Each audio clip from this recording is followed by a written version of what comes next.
ایک وقت وہ آیا، موسیٰ علیہ السلام اپنے ساتھیوں کو لے کر کے جا رہے تھے، فرعون پیچھا کر رہا تھا، سامنے دریا آ گیا، موسیٰ علیہ السلام کے ساتھی گھبرا گئے، کہنے لگے اے موسیٰ تو ہم پکڑ لیے جائیں گے، گرفتار ہو جائیں گے۔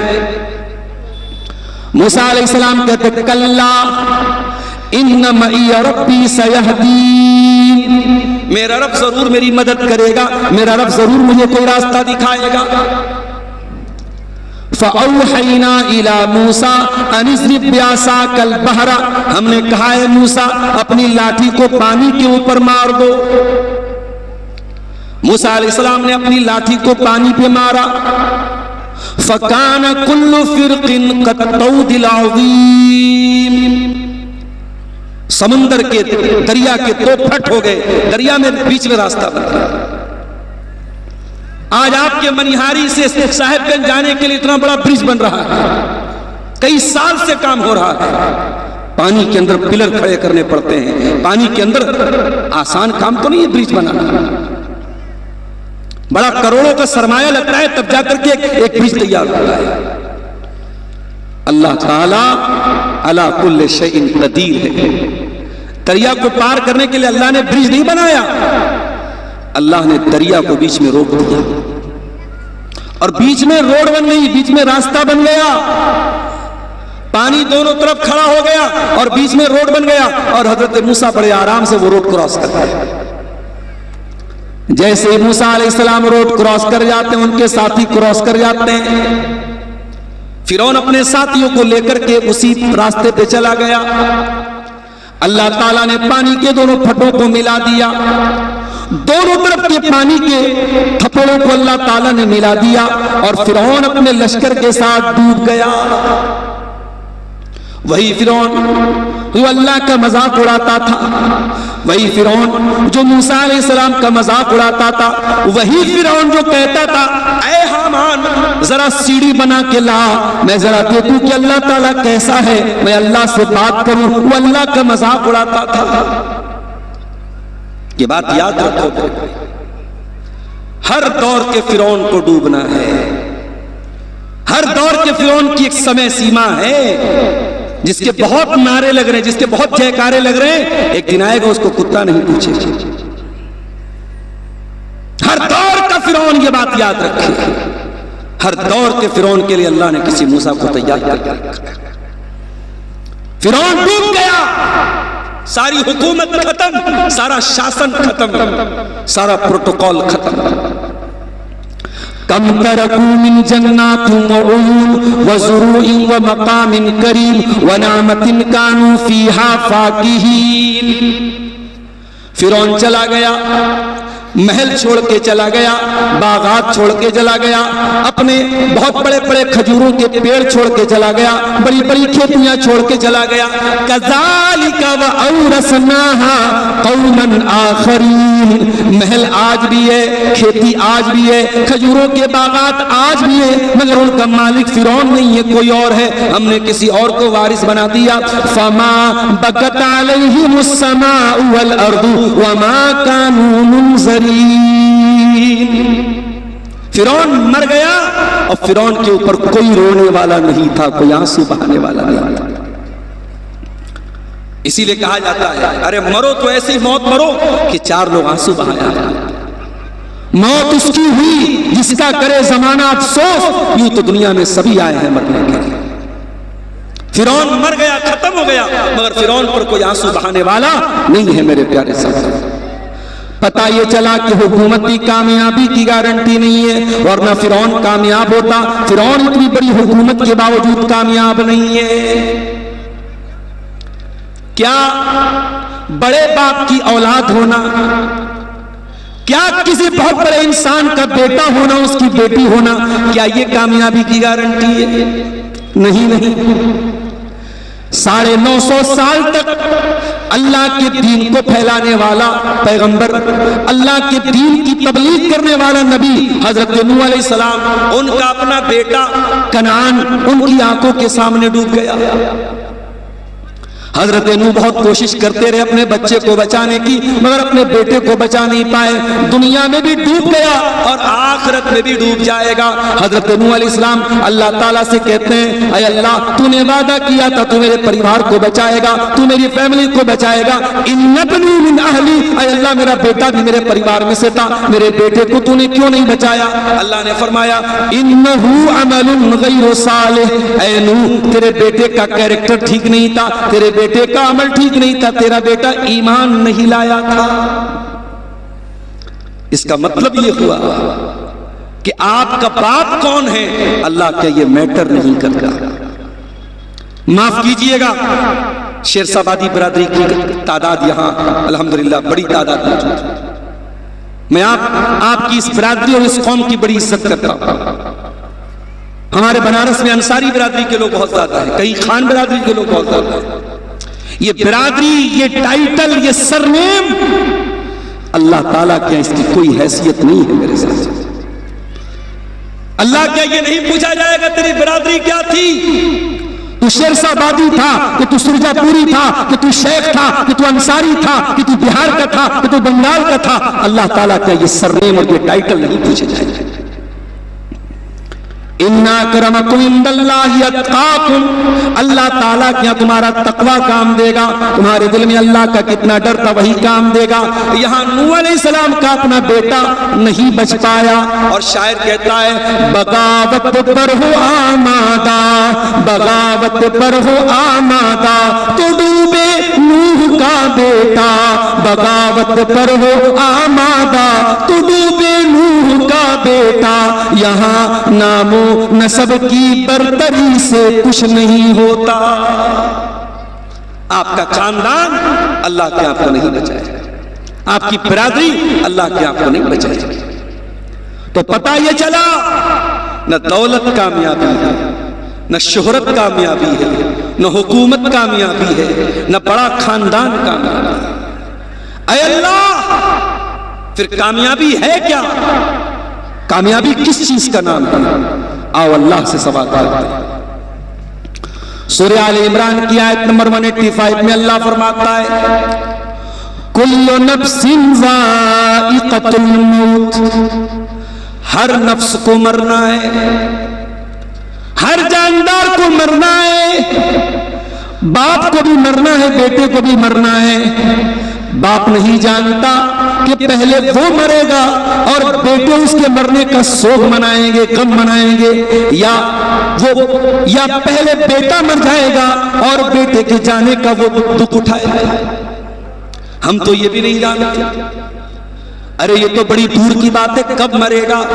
قرآن کیا کہتا ہے وَمَا تَدْرِي نَفْسٌ بِأَيِّ أَرْضٍ تَمُوتُ، تم کب مرو گے یہ تو چھوڑ دو، تم کہاں مرو گے، کون سی جگہ مرو گے؟ اسی کٹیہار کے گھسیا گھاٹ کے مولانا عبد الباسط رمضان میں چندہ کرنے کیرل گئے، ساؤتھ انڈیا گئے اور ٹرین پر چڑھتے ہوئے گر گئے اور ریلوے کی پٹری پر گرے، ہارٹ اٹیک آیا، انتقال ہو گیا۔ آپ بہار کے کٹیہار کے علاقے کے ہیں مگر موت ساؤتھ انڈیا میں ہو رہی ہے۔ حیدرآباد سے حج عمرہ کرنے لوگ گئے، پوری 17 لوگوں کا پریوار گیا، ایئرپورٹ پر فوٹو بھی کھنچوایا، وہاں مکے میں پہنچے طواف بھی کیا، سارا ارکان ادا کیا، مکہ سے مدینہ جا رہے تھے، لگژری بس تھی، آرام دہ بس تھی، آرام سے اے سی چل رہا ہے، آرام سے سو رہے ہیں، سامنے سے ڈیزل کا ٹینکر آتا ہے اور بس ڈیزل کے ٹینکر میں ٹکرا جاتی ہے اور بس کے سارے مسافر جل کر خاک ہو جاتے ہیں، آن بائی اسپاٹ مر جاتے ہیں۔ 17 لوگوں کا پریوار بھی اس میں مارا جاتا ہے، باپ بھی مر گیا، بیٹا بھی مر گیا، دادا بھی مر گیا، پوتا بھی مر گیا، چھوٹے چھوٹے بچے بھی انتقال کر گئے۔ اللہ کہتا ہے وَمَا تَدْرِي نَفْسٌ بِأَيِّ أَرْضٍ تَمُوتُ، تم نہیں جانتے تم کہاں مرو گے۔ جس کی جہاں موت لکھی رہتی ہے موت اس کو لے کے وہاں جاتی ہے۔ ہمارے ایک دوست تھے ممبئی میں، اتر پردیش کے رہنے والے تھے، مولانا عبد الرحمن سلفی، 2-3 سال پہلے کا واقعہ ہے۔ ممبئی میں ایک مسجد میں امامت کراتے تھے، پونا میں ان کا پروگرام تھا، ان کے ساتھ ساتھ شیخ شمیم فوزی کا بھی پروگرام تھا، دونوں لوگ پونا جاتے ہیں۔ پروگرام ختم ہو گیا، مولانا عبد الرحمان نے شیخ شمیم فوزی سے کہا مولانا مجھے صبح فجر کی نماز پڑھانی ہے، مدرسے میں پڑھانا ہے، اسکول میں پڑھانا ہے، مجھے ممبئی جانا پڑے گا۔ مولانا نے کہا رات بہت ہو گئی ہے، میں نہیں جاؤں گا، آپ چلے جائیے۔ انہوں نے ضد کیا کہ نہیں آپ چلیے میرے ساتھ، میں اکیلے نہیں جانا چاہتا۔ مولانا نے کہا میرا من گھبرا رہا ہے، میں رات میں نہیں جاؤں گا۔ وہاں سے شیئرنگ ٹیکسی چلتی ہے، عبد الرحمان سلفی صاحب نے ٹیکسی، جو شیئرنگ ٹیکسی چلتی ہے وہ ٹیکسی کا انہوں نے کرایہ دیا، اس میں 5-6 لوگ جو ٹیکسی میں بیٹھتے ہیں سارے لوگ بیٹھے۔ رات کا سمے تھا، ڈرائیور پوری سپیڈ میں گاڑی چلا رہا تھا، ہائی وے پر اس کی گاڑی ایک کھمبے سے ٹکراتی ہے اور ایکسیڈنٹ ہوتا ہے، اور اتنا بھیانک ایکسیڈنٹ ہوتا ہے کہ کار میں بیٹھے ہوئے سارے، ایک آدمی کو چھوڑ کے سارے لوگوں کا انتقال ہو جاتا ہے۔ مولانا عبد الرحمان سلفی کی ڈیڈ باڈی دیکھنے کے لائق نہیں بچی، سر پھٹ جاتا ہے، چہرہ پھٹ جاتا ہے۔ آپ سوچئے میرے بھائی، شیخ شمیم فوزی ان کے ساتھ گئے تھے، مگر انہوں نے معذرت کر لی میں نہیں جاؤں گا، لیکن ان کو واپس آنا تھا۔ جس کی موت جہاں لکھی تھی، موت اس کو کھینچ کر کے وہاں لے کے جاتی ہے۔ کل نفس ذائقۃ الموت، مرنا تو ہے تم کو، ہر انسان کو مرنا ہے، ہر جاندار کو مرنا ہے۔ کب مرنا ہے نہیں معلوم، کہاں مرنا ہے نہیں معلوم، مرنے کا بہانہ کیا ہوگا نہیں معلوم۔ اچھا خاصا انسان مر جاتا ہے، کئی سالوں سے بستر پڑا ہوا انسان چلتا رہتا ہے۔ کئی گھروں میں دیکھا گیا باپ بیمار ہے، باپ ابھی بستر پڑا ہے، باپ کے مرنے کے پہلے بیٹا مر جاتا ہے۔ اسی کٹیہار میں ایک جگہ ایک گاؤں میں لوگوں نے بتایا چھوٹا بچہ تھا، ہائی وے پر کھیل رہا تھا، گاڑی آئی اس کو ایکسیڈنٹ کر گئی، بچہ ان کا اسپاٹ مر گیا۔ تو موت کو اس سے کوئی مطلب نہیں ہے۔ آپ کے ماں باپ آپ کے جانے کے بعد کتنا روئیں گے، آپ کی بیوی کا کیا ہوگا، آپ کے بچوں کا کیا ہوگا، آپ کے بزنس کا کیا ہوگا، آپ کی نوکری کس کو ملے گی، آپ کی کمی کس کو کھلے گی، موت کو اس سے کوئی مطلب نہیں۔ کل نفس ذائقۃ الموت، ہر نفس کو موت کا مزہ چکھنا ہے، لیکن اے میرے بندو کہیں تمہارے دماغ میں یہ غلط فہمی نہ جنم لے لے کہ مرنے کے بعد تو کام ختم ہو جائے گا۔ وما تدری، فرمایا کل نفس ذائقۃ الموت وانما توفون اجورکم یوم القیامہ۔ تم جو بھی عمل کر کے جاؤ گے، اچھا عمل کرو گے یا برا عمل کرو گے، اس کا پورا پورا بدلہ تم کو قیامت کے دن چکانا پڑے گا۔ نیک عمل کرو گے فمن یعمل مثقال ذرۃ خیرا یرا، قیامت کے دن اس کو بھی اپنے سامنے دیکھ لو گے۔ ومن یعمل مثقال ذرۃ شرا یرا، ذرہ برابر تم نے پاپ کیا ہوگا، گناہ کیا ہوگا، چاہے بند کمرے میں کیا ہو، چاہے ماں باپ کے سامنے کیا ہو، چاہے ماں باپ کی غیر موجودگی میں کیا ہو، چاہے اپنے استاذ کے سامنے کیا ہو، چاہے اپنے استاذ کی غیر موجودگی میں کیا ہو، چاہے لائٹ آن کر کے کیا ہو، چاہے لائٹ آف کر کے کیا ہو، جو بھی تم نے گناہ کیا ہے اس تمہارے سامنے آئے گا اور قیامت کے دن کو پورا پورا بدلہ دیا جائے گا۔ فمن زوزی عن النار، اب ذرا غور سے سننا دلار پور والوں، کامیابی کیا ہے اللہ بیان کر رہا ہے۔ فمن زوزی عن النار وادخل الجنت فقد فاز، جو جہنم کی آگ سے بچ جائے گا، ہائے ہائے، جو جہنم کی آگ سے بچ جائے گا اور جو جنت میں چلا جائے گا وہی کامیاب ہونے والا ہے۔ فمن زوزی عن النار، جس کو جہنم کی آگ سے بچا لیا جائے گا، وہ ادخل الجنت، اور جس کو جنت میں داخل کر دیا جائے گا، فقد فاز، وہی کامیاب ہونے والا ہے۔ اللہ کی قسم میرے بھائیوں، یہ جلسے جو ہو رہے ہیں اور ان جلسوں میں پڑھنے والے چھوٹے چھوٹے بچوں کی تعلیم کے لیے جو آپ سے پیسے لیے جا رہے ہیں، یہ اسی کامیابی کے لیے آپ کو تیار کیا جا رہا ہے، کوئی اور مقصد نہیں ہے۔ آپ جہنم کی آگ سے بچ جائیں اور جنت میں داخل ہو جائیں، یہی مقصد ہے ان مدرسوں کا، یہی مقصد ہے ان جلسوں کا، یہی مقصد ہے ان تقریروں کا۔ فمن زوزی عن النار، آپ غریب ہیں، آپ کے پاس ڈھنگ کا کپڑا نہیں، ڈھنگ کا مکان نہیں، لیکن اللہ تعالیٰ کل قیامت کے دن اگر آپ کو جہنم کی آگ سے بچا لے اور جنت میں داخل کر دے، فقط فازا، تو آپ کامیاب ہیں۔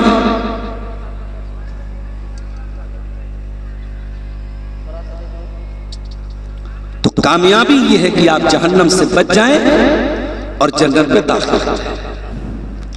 اب یہ کامیابی ملے گی کیسے؟ میں صرف 8 چیزیں آپ کے سامنے بیان کروں گا، کیونکہ میں ایک سیمت سمے کے لیے آپ کے بیچ میں آیا۔ میں 8 چیزیں بیان کروں گا جو آپ کو کامیاب کریں گی، جو جنت میں لے کے جائیں گی۔ بولو، آپ کوشش کریں گے انشاءاللہ؟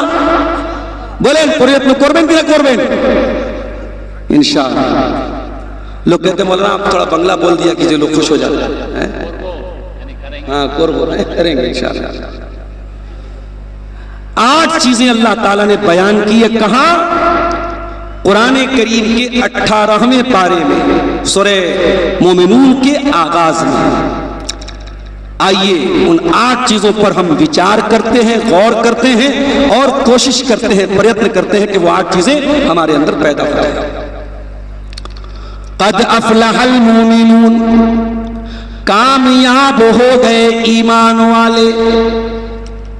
اللہ تعالیٰ کے یہاں کامیاب ہونا ہے تو پہلا کام کیا کرنا پڑے گا؟ ایمان والا بننا پڑے گا۔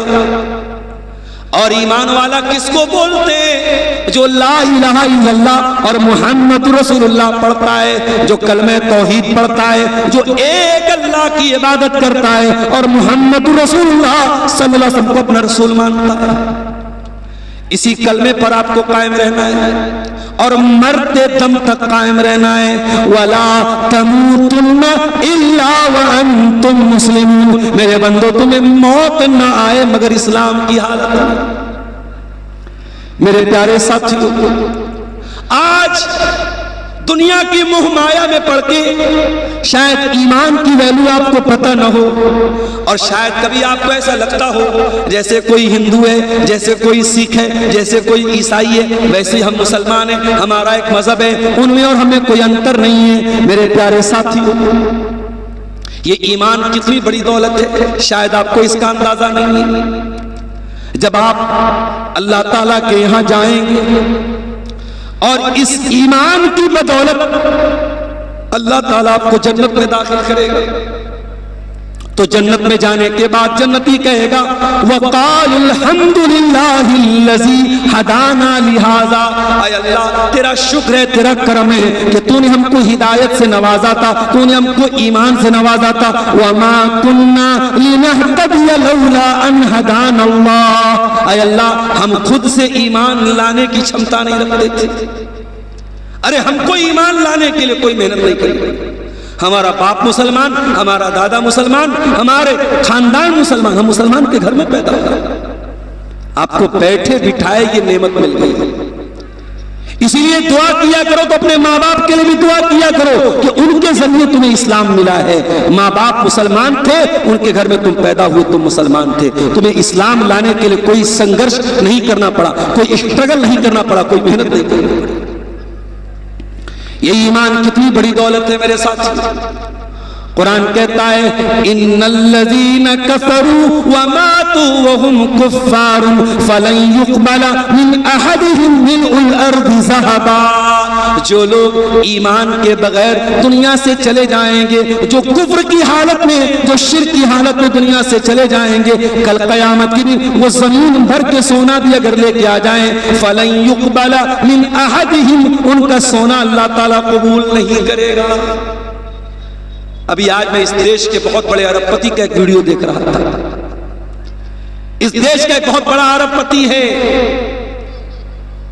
اس کے گھر میں کوئی سنت آئے، کوئی مہاتما آئے، وہ اور اس کی بیوی اس سنت کی عبادت کر رہے تھے، اس کے آگے سجدہ کر رہے تھے۔ کروڑوں کی دولت ہے، اربوں کی دولت ہے، مگر توحید نہیں ہے، ایمان نہیں ہے۔ میں سمجھتا ہوں اس ارب پتی سے بہتر آپ کے دلار پور کا وہ غریب مسلمان ہے جس کے پاس رہنے کو ایک جھوپڑی ہے، کھانے کو سادہ کھانا ہے، پہننے کو ڈھنگ کا کپڑا نہیں ہے، مگر اس کے پاس ایمان کی دولت ہے۔ قرآن کیا کہتا ہے؟ تم زمین بھر کے سونا بھی لے کے آ جاؤ، تم اس ایمان کی، ایمان اگر تمہارے پاس نہیں ہے تو تم جہنم کی آگ سے اپنے آپ کو نہیں بچا سکتے ہو۔ اس لیے میرے بھائیو، ایمان کی رکشا کرو، ایمان کی حفاظت کرو، شرک مت کرو۔ آج معاف کرنا، آپ کے اہل حدیثوں میں بھی اور شیرسابادیوں میں بھی بہت ساری شرکیہ چیزیں آ رہی ہیں۔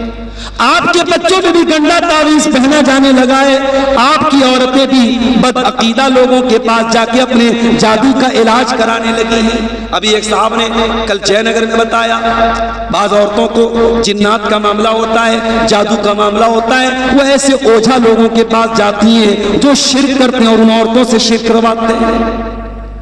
کہیں سانپ کا زہر اتارنے کے لیے کہیں شرکیہ منتر پڑھا جاتا ہے تاکہ سانپ کا زہر اتر جائے۔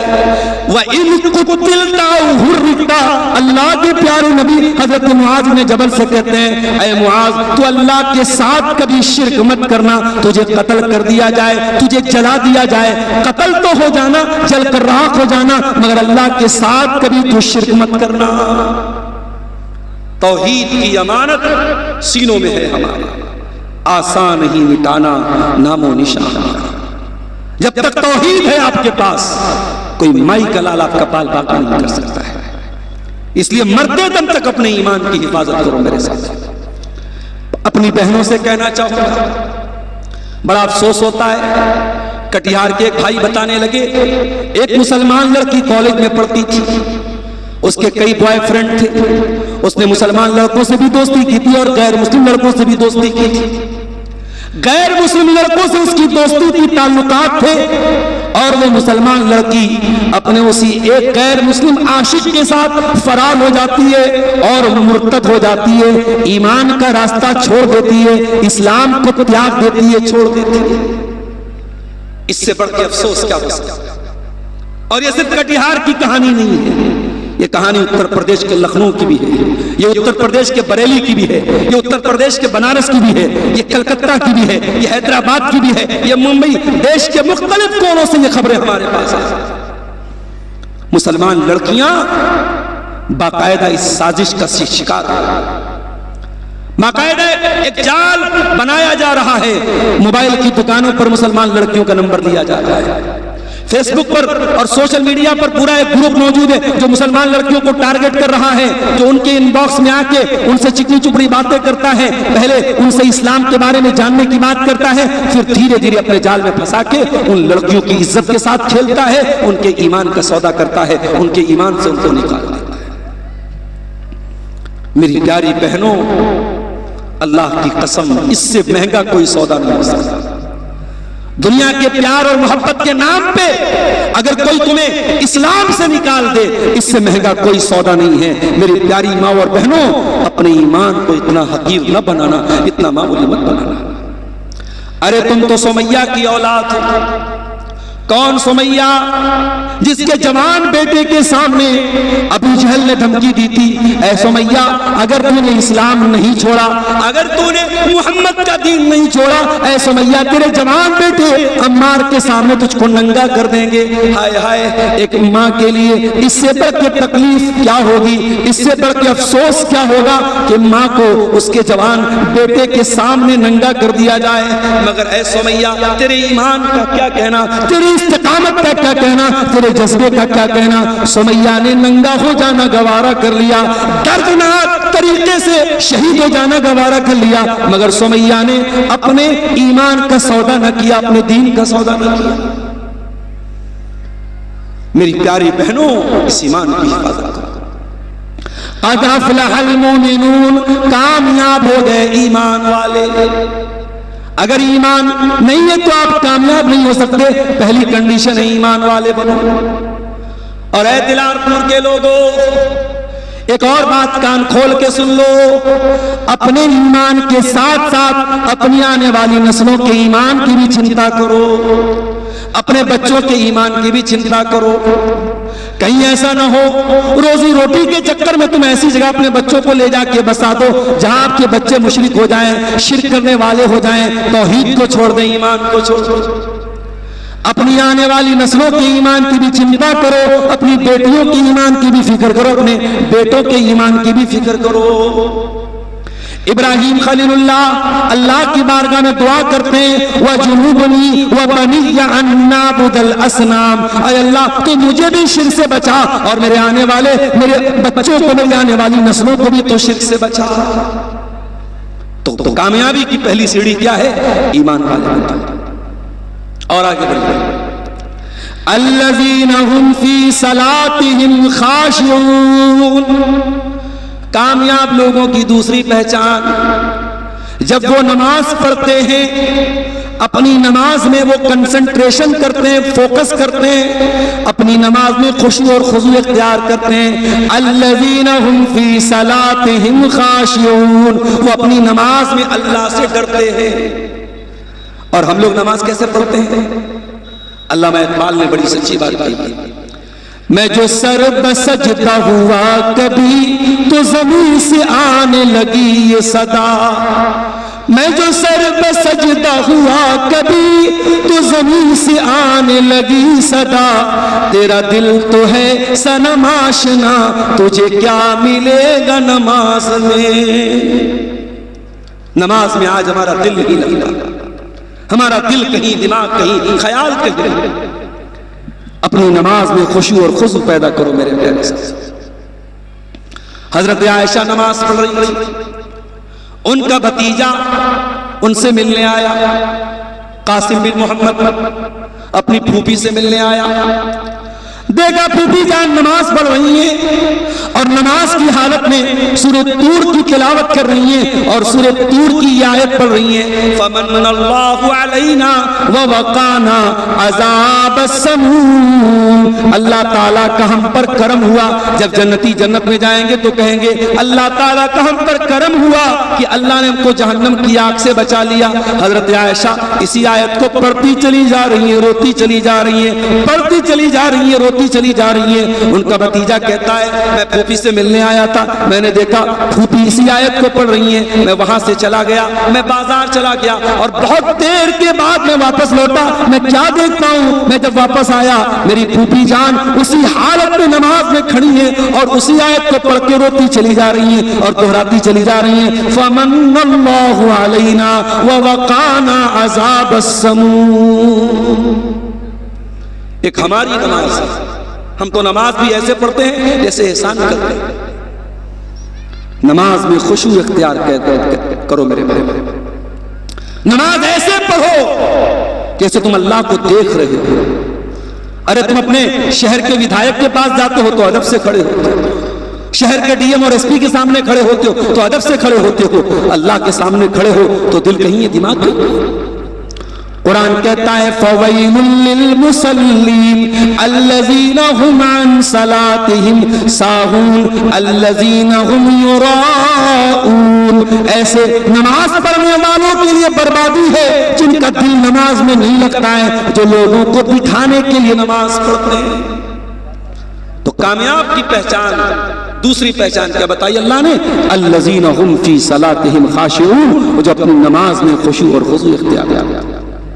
اور یہی سے ایک سبق ملا، اگر آپ کی نماز آپ کو بے حیائی سے نہیں روک رہی، اگر آپ نماز پڑھ رہے اور پھر بھی موبائل پر گندا ویڈیو دیکھ رہے، اگر آپ نماز پڑھ رہے ہیں اور پھر بھی لڑکیوں سے آپ کے ناجائز تعلقات جنم لے رہے ہیں، آپ نماز پڑھ رہے اور پھر بھی بے حیائی کے کام کر رہے ہیں، اس کا مطلب یہ ہوا کہ آپ کی نماز ورک نہیں کر رہی ہے، کام نہیں کر رہی۔ کیوں؟ کیونکہ نماز اگر صحیح ہوتی تو نماز آپ کو بے حیائی سے روکتی۔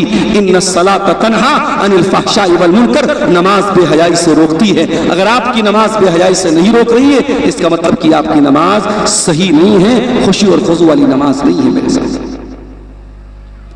تیسری چیز والذین هم عن اللغو معرضون، اور کامیاب لوگوں کی تیسری پہچان یہ ہے وہ لغو چیزوں سے بچتے ہیں۔ لغو کس کو بولتے ہیں؟ لغو کا مطلب ہوتا ہے ما لا فائدۃ فیہ من الاقوال والافعال، ہر وہ چیز جو بے فائدہ ہو۔ میرے نوجوانوں، فیس بک پر عبدالغفار صاحب کی تقریر آپ سنتے ہیں، میں مانتا ہوں، قرآن و حدیث کی باتیں آپ سنتے ہیں، میں مانتا ہوں، یوٹیوب پر آپ عدنان پرتاپ گڑھی کی نعتیں اور نظمیں سنتے ہیں، میں مانتا ہوں، آپ اپنے سوشل میڈیا اکاؤنٹ کے ذریعے اچھی باتیں دیکھ رہے ہیں، سن رہے ہیں، میں مانتا ہوں، لیکن ذرا غور کرنا، اگر آپ اپنے موبائل کے استعمال کو اگر 100% میں آپ دیکھو کہ آپ اچھا استعمال کتنے پرسنٹ کر رہے ہیں اور خراب استعمال کتنے پرسنٹ کر رہے ہیں، آپ قرآن و حدیث کی باتوں کو سننے میں کتنا سمے لگا رہے ہیں اور گندے ویڈیوز دیکھنے میں کتنا سمے لگا رہے ہیں، لڑکیوں سے چیٹنگ میں کتنا سمے لگا رہے ہیں، پھالتو چیزوں کو دیکھنے میں کتنا سمے لگا رہے ہیں، آپ پرسنٹیج نکال لو میرے بھائی۔ اب تو بڑا ترقی کا دور ہے، اب تو موبائل بتا دے گا آپ نے فیس بک کو کتنا ٹائم دیا، آپ نے واٹس ایپ کو کتنا ٹائم دیا، پورا موبائل آپ کا ڈاٹا آپ کو بتا دے گا۔ میرے پیارے ساتھیوں، یہ ٹائم اللہ تعالیٰ کی بہت بڑی نعمت ہے، اس ٹائم کو فیس بک پر پاس نہ کرو، اس کو سوشل میڈیا پر پاس نہ کرو۔ قرآن اسی ٹائم کی قسم کھاتا ہے وَالْعَصْرِ إِنَّ الْإِنسَانَ لَفِي خُسْرٍ، زمانے کی قسم ہے، ٹائم کی قسم ہے، سمے کی قسم ہے، انسان بہت بڑے گھاٹے میں ہے۔ جو سمے کا استعمال صحیح نہ کرے، جو وقت کو برباد کرے، اس سے زیادہ خسارہ اٹھانے والا کوئی نہیں ہے۔ اس لیے لغو چیزوں سے بچو۔ اگر آپ کا موبائل آپ کو نماز سے دور کر رہا ہے تو یہ بھی لغو ہے۔ اگر آپ فیس بک کے چکر میں پڑتے اپنے ماں کا اور اپنے باپ کا خیال نہیں کر رہے ہو تو فیس بک بھی لغو ہے۔ اگر واٹس ایپ کے چکر میں اپنی بیوی کا حق ادا نہیں کر رہے تو واٹس ایپ بھی لغو ہے۔ وہ شاعر نے بڑی اچھی بات کہی ہے، کیا کہا ہے؟ اللہ سے کرے دور تو تعلیم بھی فتنہ، اللہ سے کرے دور تو تعلیم بھی فتنہ، اولاد بھی املاک بھی جاگیر بھی فتنہ، ناحق کے لیے اٹھے تو شمشیر بھی فتنہ، شمشیر ہی کیا نعرے تکبیر بھی فتنہ۔ میرے پیارے ساتھیوں، موبائل بہت اہم چیز ہے، سوشل میڈیا بہت ضروری چیز ہے، لیکن اگر آپ کی ڈیوٹی سے آپ کو روک رہا ہے، آپ کے اصل کام سے آپ کو روک رہا ہے، آپ کے بال بچوں کا حق مارا جا رہا ہے، آپ کی بیوی کا حق مارا جا رہا ہے، تو چھوڑ دو ایسا موبائل، چھوڑ دو ایسی چیزیں۔ ڈاکٹروں نے ریسرچ کیا ہے، اگر 3 دن کے لیے آپ موبائل کو استعمال کرنا بند کر دیں، جو 3 دن آپ موبائل کو دے رہے ہیں، 3 دن آپ کا موبائل استعمال بالکل بند کر دیں، موبائل کو کنارے کر دیں، وہ 3 دن میں آپ کا جو دماغ ہے وہ زیادہ اچھا کام کرتا ہے، دماغ زیادہ کھل جاتا ہے۔ آج موبائل نے ہمارے دماغوں کو پیک کر دیا ہے۔ تو کامیاب ہونا ہے تو لغو چیزوں کو چھوڑو۔ اب لغو میں ساری چیزیں آ گئی۔ لوگ بولتے ہیں مولوی صاحب لوڈو کھیلنا کیسا ہے، کیرم کھیلنا کیسا ہے، فلاں گیم کھیلنا کیسا ہے۔ میں کہتا ہوں جس گیم سے آپ کے دماغ کو کوئی فائدہ نہ ہو، آپ کی باڈی کو کوئی فائدہ نہ ہو، کوئی فزیکل ایکٹیویٹی نہ ہو، کوئی مینٹل ایکٹیویٹی نہ ہو، ہر ایسا گیم لغو ہے اور لغو چیزوں کے چکر میں لگا۔ اب انڈیا کا میچ چل رہا ہے، بیٹھ کے انسان دیکھ رہا ہے، 3 گھنٹہ تک میچ دیکھا، 3 گھنٹہ تک پورا میچ دیکھا، اس کے بعد آ کے تبصرہ کر رہا ہے وراٹ کوہلی بہت اچھا کھیلا، فلاں بالر نے بہت اچھی بالنگ کی، فلاں نے بہت اچھی بیٹنگ کی۔ اس کے بعد پھر موبائل کھول کے ہائی لائٹ دیکھ رہے ہیں۔ ارے اللہ کے بندے اتنا سمے تو کہاں سے نکالتا ہے؟ والذین هم عن اللغو معرضون، کامیاب ہونا ہے تو ہمیں بے فائدہ چیزوں سے، لغو چیزوں سے اپنے دامن کو بچانا پڑے گا۔ اور آگے بڑھیے، چوتھی چیز والذین هم للزکاۃ فاعلون، اور کامیاب ہیں وہ لوگ جو اپنے مال کی صحیح زکات نکالتے ہیں۔ کل جے نگر کے پروگرام میں نے زکات پہ تقریر کی تھی۔ آج ہر آدمی کو غور کرنا چاہیے اس کے پاس کتنا مال ہے اور اس کے مال پہ کتنی زکات فرض ہوتی ہے۔ اگر کھیتی باڑی کر رہا ہے، اگر دھان کی کھیتی ہے، اگر گیہوں کی کھیتی ہے، اگر مکئی کی کھیتی ہے، اگر 7.5 کنٹل کھیتی پیدا ہو رہی ہے، اس کی زکات کتنی ہو رہی ہے اور وہ زکات نکال رہا ہے یا نہیں نکال رہا ہے، ہر آدمی کو کیلکولیٹ کرنا چاہیے۔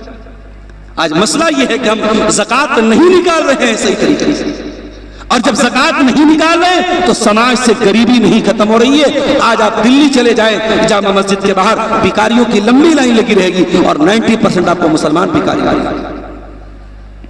اسلام غریبی کو ختم کرنے آیا تھا۔ اسلام نے اسی لیے ہر مالدار کو زکوٰۃ اس کے اوپر کمپلسری کی ہے کہ اگر آپ کے پاس اتنا مال ہے جس پر زکوٰۃ فرض ہوتی ہے، آپ کو زکوٰۃ دینا پڑے گا، اور اگر آپ زکوٰۃ نہیں دیں گے تو اللہ کے نبی فرماتے ہیں مَا لَمْ يَمْنَعُوا زَكَاةَ أَمْوَالِهِمْ إِلَّا مُنِعُ الْقَطْرَ مِنَ السَّمَاءِ، جب کوئی قوم اپنے مال کی زکوٰۃ نہیں نکالے گی، آسمان سے بارش ہونا بند ہو جائے گی، سوکھا پڑ جائے گا، قحط سالی آ جائے گی، زمین سے اناج پیدا ہونا بند ہو جائے گا، تو زکوٰۃ نکالتے ہیں۔ اچھا، زکوٰۃ کا ایک مطلب اور بھی ہوتا ہے، زکوٰۃ کا ایک مطلب یہ بھی ہوتا ہے اپنے دل کو پاک کرنا۔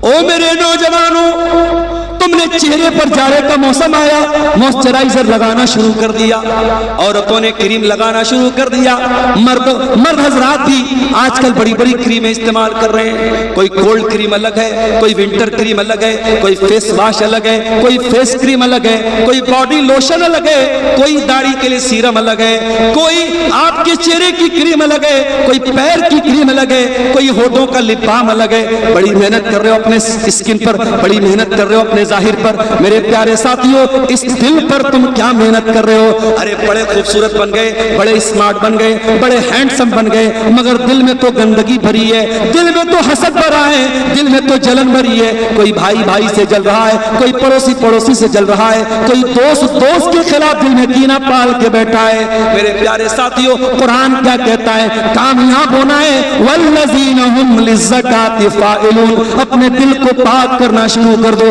اپنے دل کی صفائی کرنا شروع کر دو، دل کو پاک۔ دل کی صفائی کے بنا چہرے پر جتنی بھی کریم لگا لو، پاؤڈر لگا لو، کوئی مطلب نہیں۔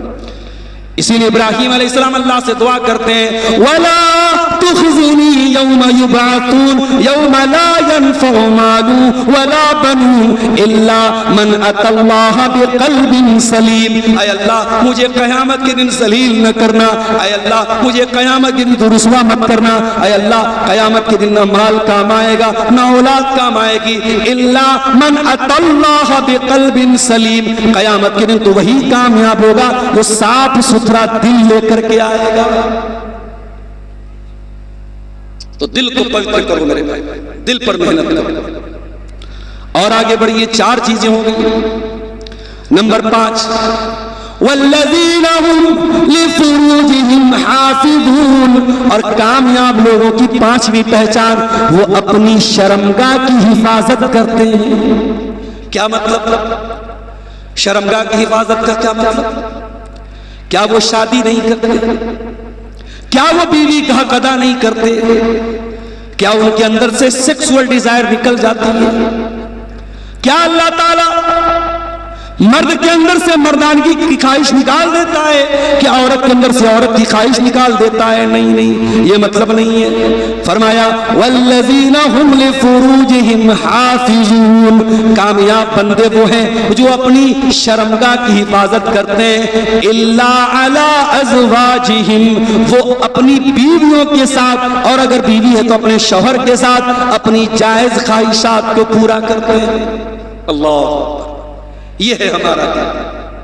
ہمارا دین رہبانیت نہیں سکھاتا ہے، ہمارا دین یہ نہیں سکھاتا ہے آپ شادی مت کرو۔ اگر آپ کے پاس شادی کرنے کی چھمتا ہے تو شادی کرنا ضروری ہے آپ کو۔ اللہ کے نبی فرماتے ہیں یا معاشر الشباب من استطاع منکم الباءۃ فلیتزوج فانه اغض للبصر واحسن للفرج، اے نوجوانوں اگر تم شادی کرنے کی چھمتا رکھتے ہو، اگر بیوی کا حق ادا کر سکتے ہو، اگر شاریرک روپ سے جسمانی اعتبار سے شادی کے قابل ہو اور اپنی بیوی کا خرچہ اٹھا سکتے ہو تو نکاح کر لو، شادی کر لو۔ فانه اغض للبصر واحسن للفرج، جب تم شادی کر لو گے تو تمہاری شرمگاہ کی حفاظت ہوگی اور تمہاری آنکھیں جھک جائیں گی۔ نکاح کرو، مگر آپ نکاح کیسے کریں؟ آپ کو تو ہلدی کی رسم نبھانا ہے، منگنی کی رسم نبھانا ہے، 300 باراتیوں کو کھلانا ہے، جہیز دینا ہے، دنیا بھر کے رسم و رواج کرنا ہے۔ انجام کیا ہے؟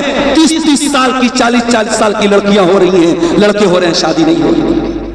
کون ذمہ دار ہے؟ ان لڑکیوں کا باپ ذمہ دار ہے، ان لڑکوں کے ماں باپ ذمہ دار ہے۔ نکاح کو سرل بناؤ، نکاح کو آسان بناؤ، نکاح کو مشکل مت بناؤ میرے ساتھ۔ یہ دور صحابہ کا دور نہیں ہے، یہ دور 2025 کا دور ہے، 2026 آنے والا ہے۔ دنیا میں زنا بہت عام ہو رہا ہے، ننگا پن بہت عام ہو رہا ہے۔ اگر اپنی جوان نسل کو بچانا ہے زنا کاری سے اور بدکاری سے، قرآن کہہ رہا ہے ان کا نکاح کراؤ، الا علی ازواجہم، تاکہ انسان، ایک بالغ انسان، ایک جوان انسان اپنی خواہشات کو صحیح طریقے سے پورا کر سکے۔ اسلام آپ کو رہبانیت نہیں سکھاتا ہے۔ ایک صحابی تھے، ان کا نام تھا عمرو بن عاص، انہوں نے اپنے بیٹے کی شادی کی، بیٹے کا نام تھا عبداللہ بن عمرو بن عاص۔ بیٹے کی شادی ہو گئی، بیٹا رات میں تہجد پڑھ رہا ہے، دن میں روزہ رکھ رہا ہے، بیوی کے پاس جاتا ہی نہیں۔ شادی شدہ عورت اگر سسرال میں ہے اور شوہر اس سے دور ہے تو بیمار پڑ جائے گا۔ اسی لیے جو لوگ بیوی سے شادی کر کے دبئی بھاگ جاتے ہیں، سعودی بھاگ جاتے ہیں، میں کہتا ہوں بالکل غلط کرتے ہو، بھائی کم پیسہ کماؤ، لیکن شادی ہوگی تو بیوی کو اپنے ساتھ لاؤ۔ اور بات آئی ہے تو سن لو، ان مدرسوں کے ٹیچروں کو جو تم فیملی سے دور رکھتے ہو، چلو بھٹانی میں ڈوب مرنا چاہیے۔ ارے جب تم اپنے مسجد کے امام کے لیے کمرہ بناتے ہو تو ایک فیملی کوارٹر کیوں نہیں بناتے ہو تاکہ وہ امام اپنی فیملی کے ساتھ رہ سکے۔ معاف کرنا، بہت سی باتیں میں کھل کے بیان نہیں کر سکتا، مگر سماج میں بہت ساری جو گھٹنائیں ہوتی ہیں اس کے ذمہ دار بھی ہم اور آپ۔ ان مدرسوں کے ٹیچروں کو فیملی سے کیوں دور رکھا جا رہا ہے؟ ان مسجدوں کے اماموں کو کیوں فیملی سے دور رکھا جا رہا ہے؟ شادی شدہ انسان اپنی بیوی سے دور رہے گا تو بہت سارے مسئلے کھڑے ہوں گے، اور آج مسئلے کھڑے ہو رہے ہیں میرے ساتھ۔ اس لیے اللہ کے نبی فرماتے ہیں شادی کرو، شادی کو آسان کرو، اور جب نکاح ہو جائے تو قرآن کیا کہتا ہے؟ لِتَسْكُنُوا إِلَيْهَا، تاکہ میاں بیوی ایک دوسرے سے سکون حاصل کریں، سکون حاصل کریں۔ زنا کرنے والا کبھی سکون نہیں پائے گا، حرام ریلیشن شپ رکھنے والا، ناجائز تعلقات بنانے والا کبھی سکون نہیں پائے گا۔ اس کی اچھائیں تو پوری ہو جائیں گی لیکن اللہ تعالیٰ اس کے دل کو کبھی سکون نہیں دے گا۔ میرے بھائیوں، اگر سکون ہے تو نکاح کے اندر ہے، زنا کے اندر کبھی سکون نہیں ہو سکتا۔ تو قرآن کیا کہہ رہا ہے؟ کامیاب وہ لوگ ہیں جو اپنی شرمگاہ کی حفاظت کرتے ہیں۔ میری پیاری ماں بہنوں، اگر آپ کو پردے کا حکم ملا ہے اسی شرمگاہ کی حفاظت کے لیے ملا ہے۔ اگر آپ کو یہ حکم دیا گیا ہے کہ بغیر محرم کے سفر مت کرو تو اسی شرمگاہ کی حفاظت کے لیے ملا ہے۔ اگر بھابھی سے کہا گیا کہ دیور کے ساتھ تنہائی نہ اختیار کرے تو اسی شرمگاہ کی حفاظت کے لیے حکم ملا ہے۔ اگر سالی سے کہا گیا کہ جیجا کے ساتھ تنہائی اختیار نہ کرے تو اسی شرمگاہ کی حفاظت کے لیے حکم ملا ہے۔ والذین هم لفروجہم حافظون، کامیاب ہیں وہ لوگ جو اپنی شرمگاہ کی حفاظت کرتے ہیں، الا علی ازواجہم او ما ملکت ایمانہم، ہاں اپنی بیوی کے ساتھ اپنی خواہش پوری کر سکتے ہیں۔ اور پہلے کے زمانے میں جب غلامی چلتی تھی، غلام ہوتے تھے، لونڈی ہوتی تھی، تو لونڈی کے ساتھ بھی تعلقات بنانا جائز تھا۔ اب وہ دور ختم، لہذا اس پر بات نہیں کرنا ہے۔ فمن ابتغى وراء ذلك فاولئک هم العادون، جو حرام طریقے سے اپنی یہ خواہش پوری کرے گا اللہ تعالیٰ کے وہ باقی مانا جائے گا۔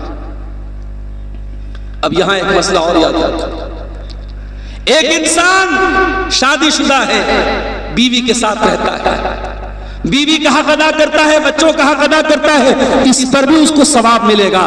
اللہ کے نبی نے فرمایا تم اپنی بیوی کو جو لقمہ کھلاتے ہو اس پر بھی تم کو ثواب ملے گا۔ لہٰذا میرے بھائیوں، اپنی بیویوں کے لیے لائل بنو، اپنی بیویوں کے لیے وفادار بنو، اپنی بیویوں کے ساتھ کبھی غداری نہ کرنا۔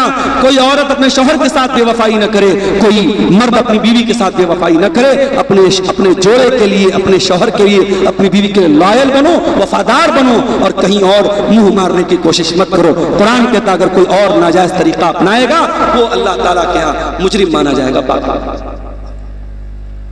5 چیزیں ہو گئی، 3 چیزیں اور بیان کرنی ہیں، اس کے بعد 5-10 منٹ میں تھوڑا سا آپ حضرات سے گزارش کروں گا کہ اس مدرسے کے لیے دارالحدیث مدرسہ دارالحدیث، اس مدرسے کے لیے آپ میرے ہاتھ پہ جو لوگ مجھ سے محبت کرتے ہیں، عقیدت رکھتے ہیں، میرے بیانات کو سنتے ہیں اور سیمانچل کے جلسوں میں حاضر ہوتے ہیں، ان سے بڑے ادب سے گزارش کروں گا تقریر ختم کرنے کے بعد کہ وہ آئیں گے اور جو بھی ان کو اس مدرسے کے لیے تعاون کرنا ہے، 1000 10,000 جو بھی ان کو تعاون کرنا ہے میرے ہاتھ پہ کرتے ہوئے جائیں گے۔ میں تقریر ختم کرنے کے بعد 10 منٹ اس مقصد کے لیے آپ کے سامنے بیٹھوں گا، چونکہ مدرسے کے چندے ہی کا پروگرام ہے، آپ اس مقصد کو بھی سامنے رکھیں گے۔ بہت اہم ٹاپک پر بات چل رہی ہے، کامیاب بندوں کی کیا پہچان ہے۔ ہم نے 5 چیزیں آپ کے سامنے بیان کی، ایمان والے، نماز میں خشوع اختیار کرنے والے، لغو چیزوں سے بچنے والے، زکوٰۃ ادا کرنے والے اور اپنی شرمگاہ کی حفاظت کرنے والے۔ اب 3 چیزیں اور بیان کر کے پھر میں آپ سے اجازت لے لوں گا، آپ حضرات کے تعاون کو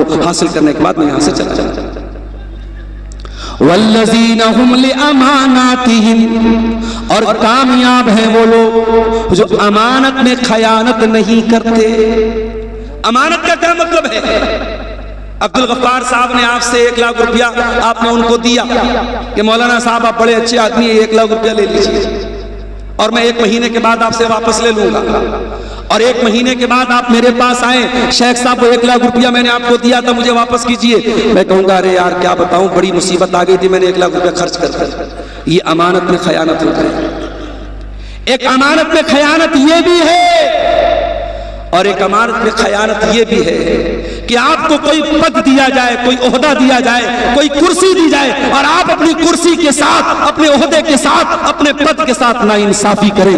آپ مدرسے کے سیکریٹری ہیں اور آپ مدرسے کی تعلیم پر دھیان نہ دیں، آپ مسجد کے متولی ہیں اور آپ خود 5 ٹائم کے نمازی نہ ہوں، آپ کسی چیز کے ذمہ دار ہیں اور آپ اس کی ذمہ داری کو ادا نہ کریں، تو یہ بھی میرے پیارے ساتھی امانت میں خیانت ہے۔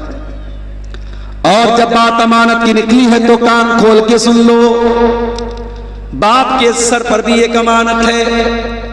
اگر آپ باپ ہیں، آپ کے بچے اور بچیاں ہیں، تو آپ کو اپنے بچوں کے بارے میں بھی حساب دینا پڑے گا۔ اللہ کے نبی فرماتے ہیں کلکم راع و کلکم مسئول عن رعیتہ، تم میں سے ہر آدمی ذمہ دار ہے اور اس کی ذمہ داری کے بارے میں سوال ہوگا۔ اے میری پیاری ماں اور بہنوں، اگر اللہ نے آپ کو ماں بنایا ہے، ماں بننا بہت سوبھاگیہ کی بات ہے، بہت شرف کی بات ہے، بہت خوش قسمتی کی بات ہے، لیکن اگر اللہ نے آپ کو ماں بنایا ہے تو یہ بچیاں جو آپ کے گھر میں رہتی ہیں، یہ بچیاں بھی آپ کے سر پہ امانت ہیں اور اللہ پوچھے گا تو انہیں اپنی بچیوں کی تربیت کیسے کی تھی۔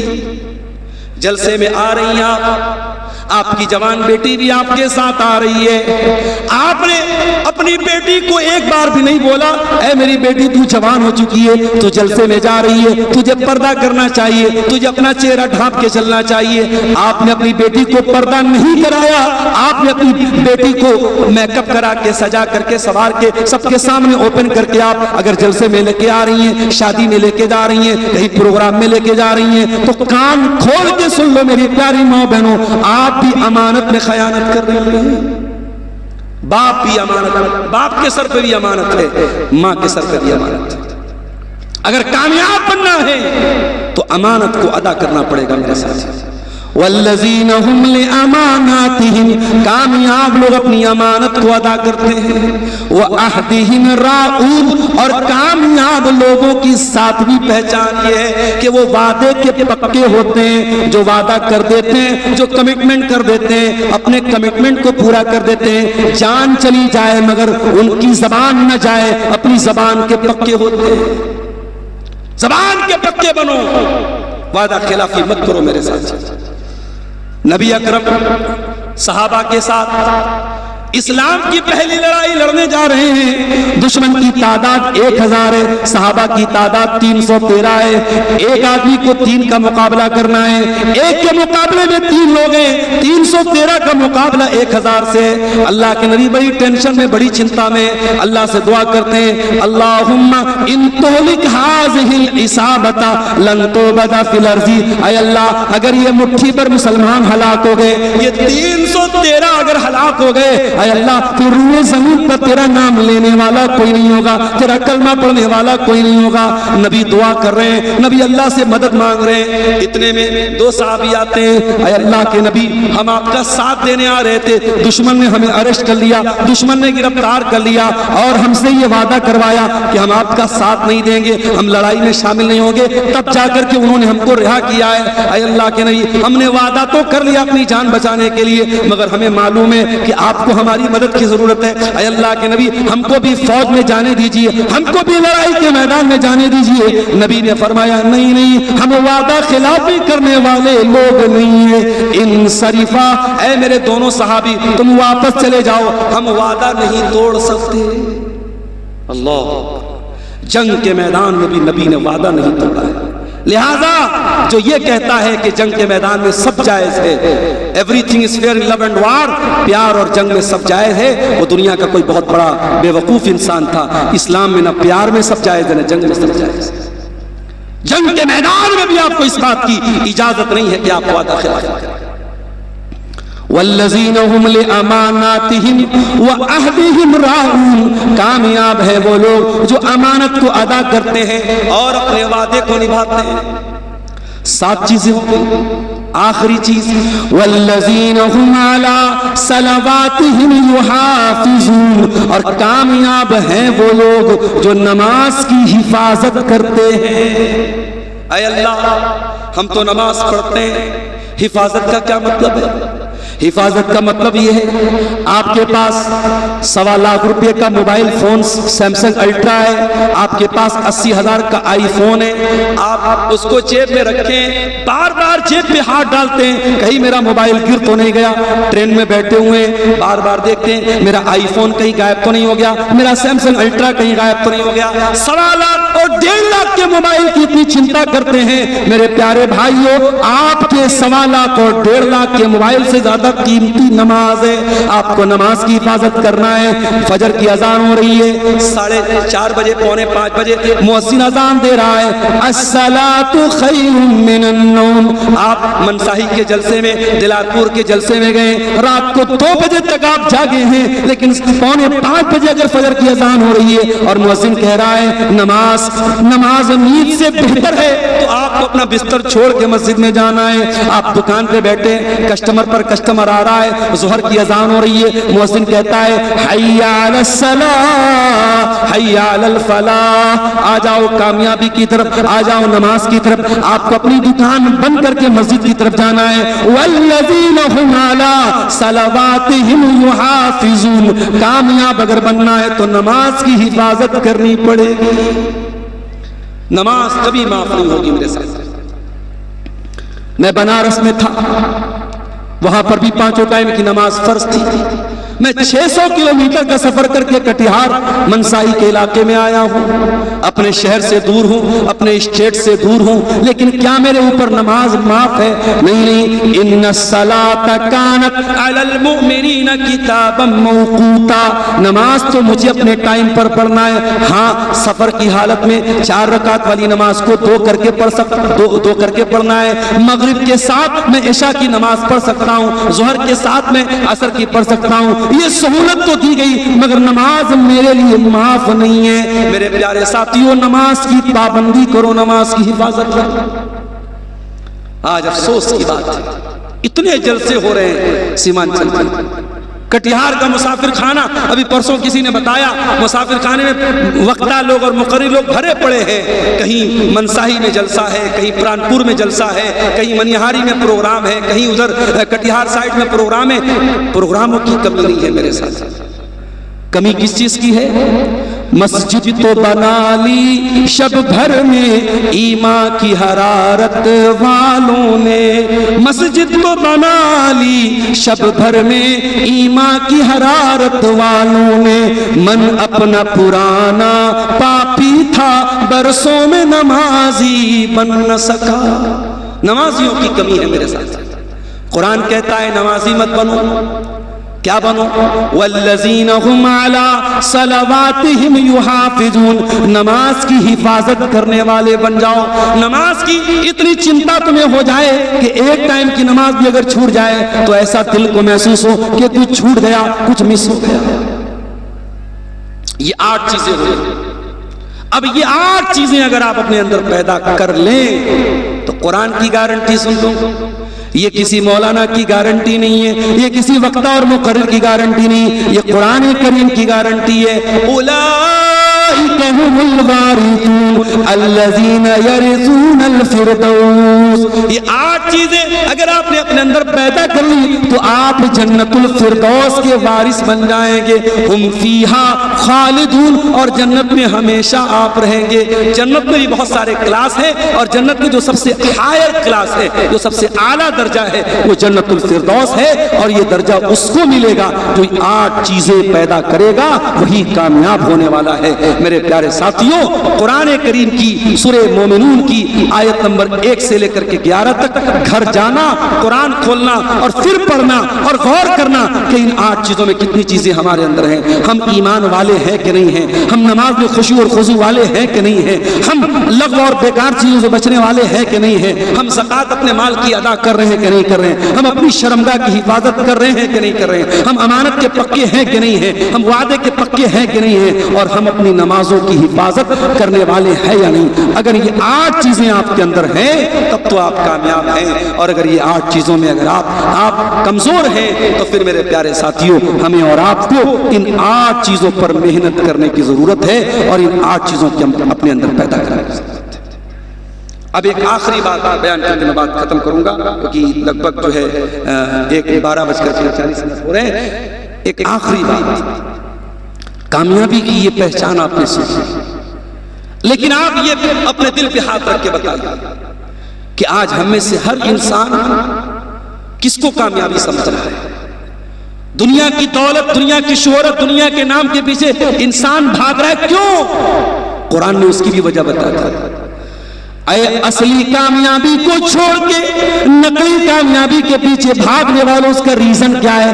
فرمایا وَمَا الْحَيَاةُ الدُّنْيَا إِلَّا مَتَاعُ الْغُرُورِ. جس دنیا کے چکر میں پڑ کے تم اللہ کی کامیابی کو بھول کے بیٹھے ہو، وہ دنیا تو دھوکہ ہے. دھوکہ، یہ دنیا دھوکہ ہے میرے ساتھیوں. نہ یہاں کے رشتے پرماننٹ ہیں، نہ یہاں کی دولت پرماننٹ ہے، نہ یہاں کا گھر پرماننٹ ہے، نہ یہاں کی عزت پرماننٹ ہے. دنیا آدمی بلبلا ہے پانی کا، کیا بھروسہ ہے زندگانی کا. یہ سب چھوڑ کے میرے پیارے ساتھیوں ہمیں جانا ہے. ہمارے مال کا کوئی اور وارث بنے گا، ہماری زمینوں میں کوئی اور رہے گا. لہذا اس دنیا کی موہ مایا کو چھوڑ دو میرے بھائی. دنیا کماؤ لیکن دنیا کو سب کچھ مت سمجھو. آخرت کی کامیابی کو پانے کے لیے محنت کرو، جد و جہد کرو. ہم اللہ سے دعا کرتے ہیں رب العالمین اپنے حقیقی کامیاب بندوں میں ہمیں اور آپ کو شامل فرما دے. جو 8 چیزیں بیان کی گئی قرآن کے 18ویں پارے کی روشنی میں، اللہ ان 8 چیزوں پر ہم سب کو عمل کرنے کی توفیق عطا فرمائے. اور میں یہ بھی بتا دوں، جلسہ ابھی ختم نہیں ہوا ہے. میرے بعد جو علماء ہیں اور عدنان صاحب بھی ہیں، وہ نظمیں پڑھیں گے، علماء بیانات کریں گے. میں آپ کے بیچ میں سوالات دی. اچھا، کچھ سوالات بھی آئے ہیں، فٹافٹ دیکھ لیتے ہیں کیا جواب ہے ان کا، پھر بات ختم کرتے ہیں. جیسا کہ آپ لوگوں نے سنا کہ ابھیشیک اسٹیج پر ہے، شیخ کی کرسی ہے.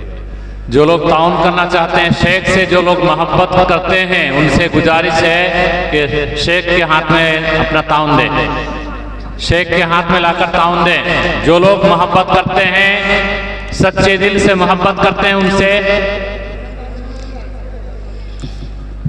تعاون کرتے ہوئے جائیں.